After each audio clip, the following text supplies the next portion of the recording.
Hello and welcome, I'm Amy and today we're going to be jumping on my Harley Davidson Street 500 and taking a ride out into the West Australian countryside to visit a place that I think is going to be pretty interesting. We're going to a place called New Norcia, which is the only monastic town in Australia. It was originally established by Benedictine monks, Spanish Benedictine monks in the 1800s, and to this day it is fully occupied and run by them, and I'm very interested to see what we find out there. So we're going to be jumping on this little beast here and going for a spin.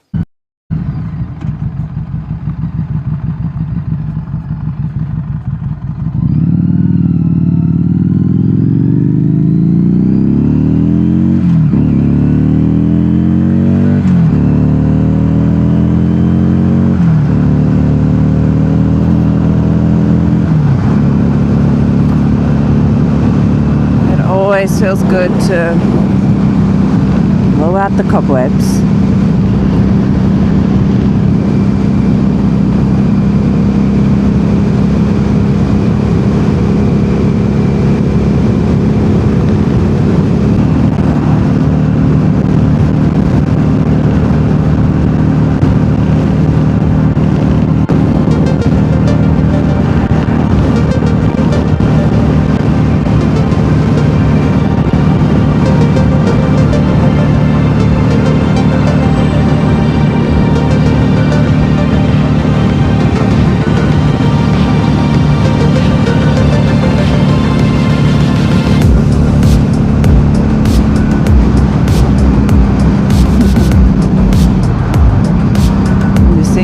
Truck route.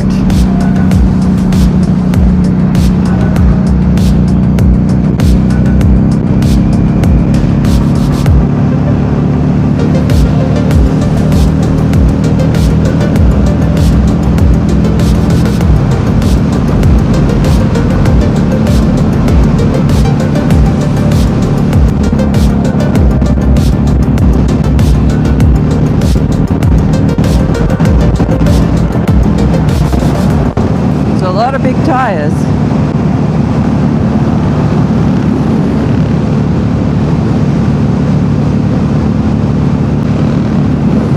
Now, by no stretch of the imagination am I a Harley snob.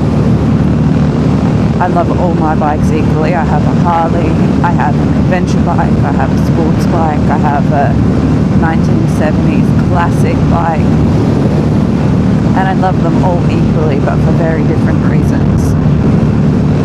So I'm not a snob, I'm not attached to the Harley or the Harley community, but whenever I get back on my Harley after a while of riding the other ones, God, it feels good. I feel like a modern day cowgirl, and this is my favorite, oldest horse that I've been riding my whole life. We just know each other. Solid, stable, fun.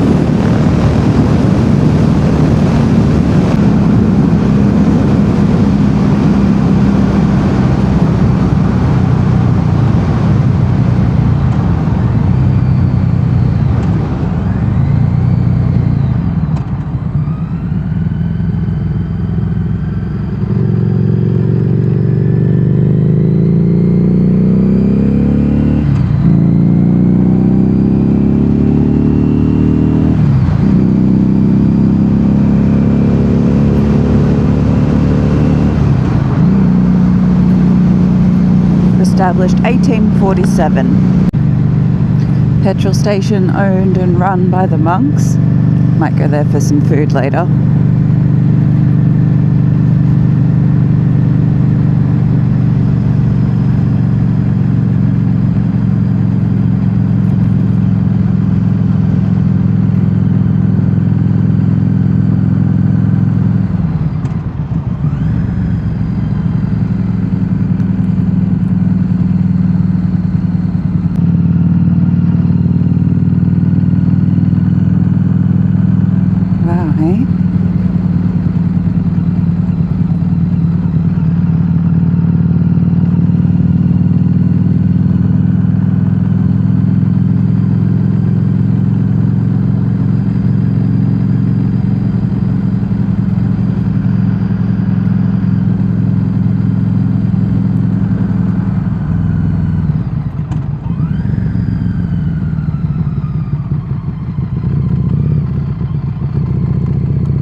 So I deliberately chose a Monday to come and visit because I thought that it was the most likely that there weren't going to be lots of people, and I think I was right.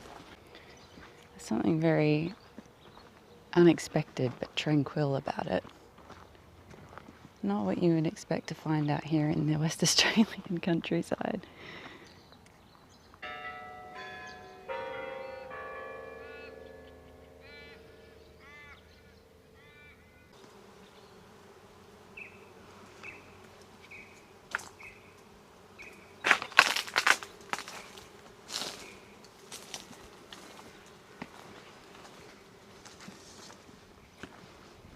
These are cottages built by the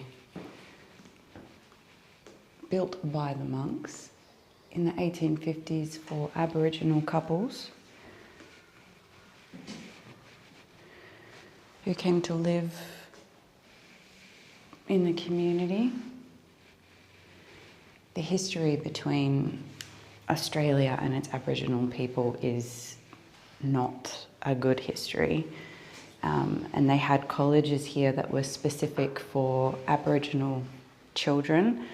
Whether the Benedictine monks did it in a different way and didn't just yank the children from their parents and force them to come here, or whether it was something negative, I don't know. I can't tell you. But they have cottages for Aboriginal couples anyway, whatever that means, whatever that indicates.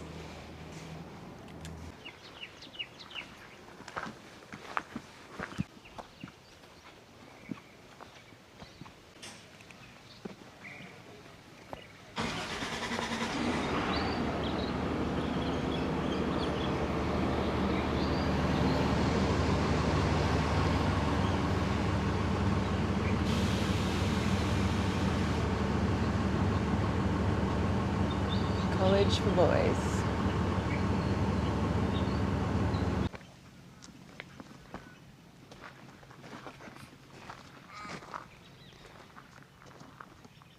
Cemetery.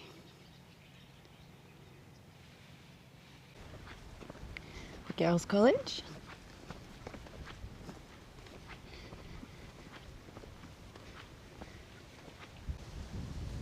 Fancy sending your children to college all the way out here in the early 1900s. I really am in the middle of nowhere, and in the early 1900s, you got to remember Australia was still very young, so getting out here would have been tricky. It's like the original monks that established the place, they walked here from Perth up along Moore River. That would have been a really long walk. There maybe would have been dirt tracks that would have got you out here, but that's about the extent of it. Horse and cart, walking on foot. Leave you girls here, out in the middle of nowhere, for a good education with the monks and the sisters. It's the hostel over there. It's surprisingly extensive. And you can go on tours that take you into all of these buildings and teach you all the history. But I'm not here at a time when that's happening. And I'm not sure which buildings I'm allowed to enter, so I'm just staying on the outside. It's interesting enough, even from the outside.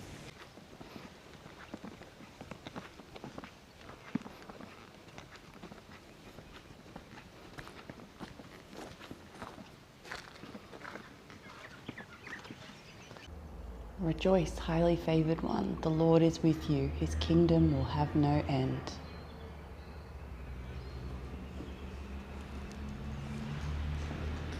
Okay then. So a little bit more information about the treatment of the Aboriginal people here. There's some pictures of Aboriginals for anyone who may not know. So they saw the need to establish conditions for people who wanted to take up residence, and they were aimed at encouraging Indigenous residents to change from their traditional lifestyle and to learn to live according to a European and Christian way of life, Such a change he considered to be inevitable, as everyone did back then. So he drew up a set of agreements for Aboriginal people that wished to live in the community. And 1, to refrain from attending Aboriginal corroborees or dances which were sometimes held in the vicinity of the mission and surrounding areas. 2, not to remove their European clothing while in the mission in favour of their traditional dress. 3, to accept instruction in the Christian religion. And 4, to attend church on Sundays, for Mass in the morning and for the Rosary in the evening. So make of that what you will. Them's just be the facts. And here's a mural of, what is that, an Aboriginal Mary and an Aboriginal Jesus with a life-saving ring around his head.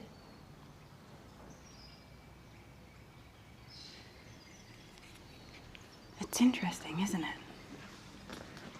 A bit sad. So that's my little wander in the only monastic village in Australia. And it really is, like I said, it's in the middle of nowhere. We're very close to a main road. They're welcoming, they're inviting, they encourage you to come and to stay, and they're not trying to hide anything. And I suspect that some really good things happen here and have happened here. But I also suspect that some not so nice things and a bit of dark history resides here as well.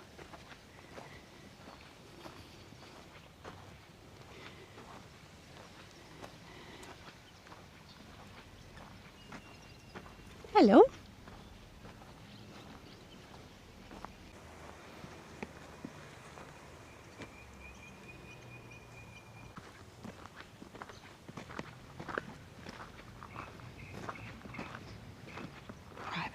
I'm guessing this is where the monks live now. It does look beautiful in there.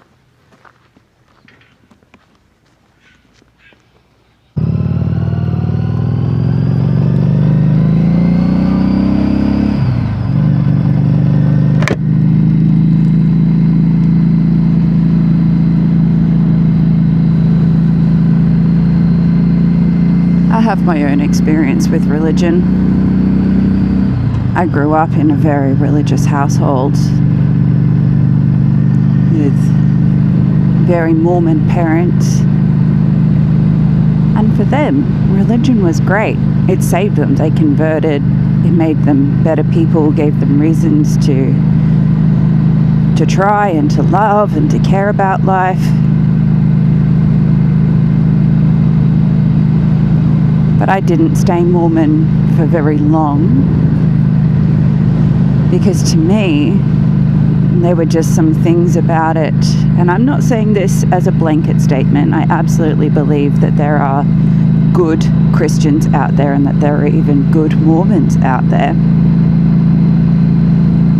But from my experience, for a religion that teaches, which all Christian religions do, teach love, and the whole thing is that God is love and that we should learn to love like God, I witnessed a lot of hypocrisy, to put it kindly, in a place where the teaching is love.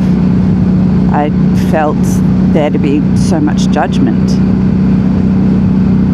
And to me, because I consider myself to be a deeply spiritual person, in fact, my spirituality it's become my life, really.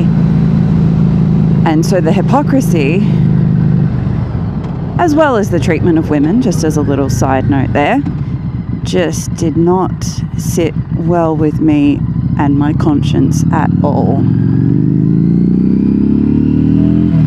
Because I do believe in love, and I believe that what we call God is not actually a being, a dude whose name is God, all creator.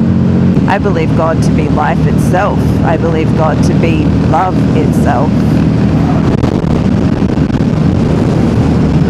So for me, the practice of love should be, and we should be aiming for it to be, unconditional. And I always felt big love in my heart, and I just didn't feel that, well, the religions that I've engaged with, because I also went to a Seventh-day Adventist college, I didn't feel that they were walking the talk of what they preach. I also believe that the idea of a jealous and vengeful God is absolutely ridiculous and just shows how much humanity is. It's like as above, so below, but humanity has kind of switched that around to be as below, so above. So we assume that God has these human shortcomings and we project our humanness onto God, that is the creator, apparent creator of all things, and assume that he is like us. And I believe that religion has its place, I really do, and I really do believe that it gives people a reason, and it makes a lot of people better people, but I also believe that religion has a lot to answer for, and has a lot of growing up to do if it's going to survive on this planet. Because there's been a lot of fear and war and death perpetrated in the name of religion, in the name of God. And even now there is a lot of fear and judgment and separation perpetrated in the name of religion and in the name of God that to me it just doesn't make sense. I think that if you get to a certain point where you are thinking for yourself and you can think logically and you can also feel with your heart, and if you're navigating by your own heart and the love that is in your heart, it kind of becomes a bit too apparent to ignore that religion is,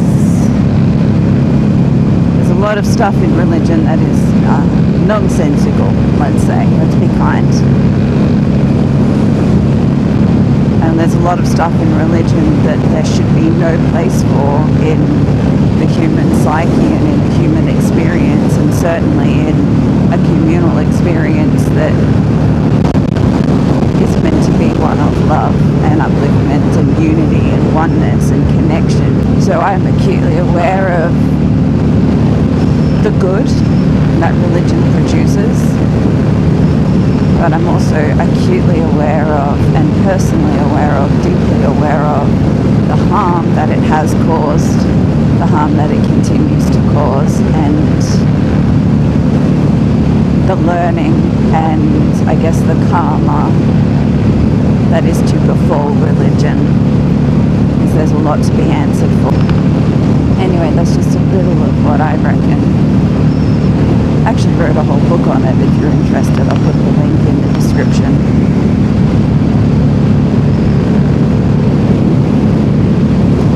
But regardless of all that, interesting to see a monastic town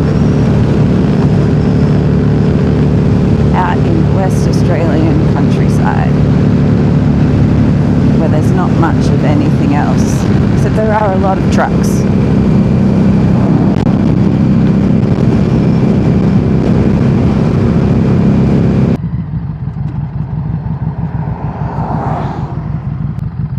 So we're pulled off the road for an oversized vehicle, and look at that, it is very oversized.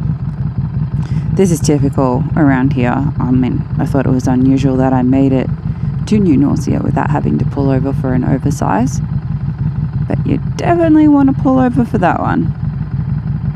So if you're ever in Australia and you see the flashing lights and the guy in the car that's gone ahead is waving his hand at you to pull over, for goodness sake, pull over. This is typical. Like got to get the big machinery to the mining town somehow.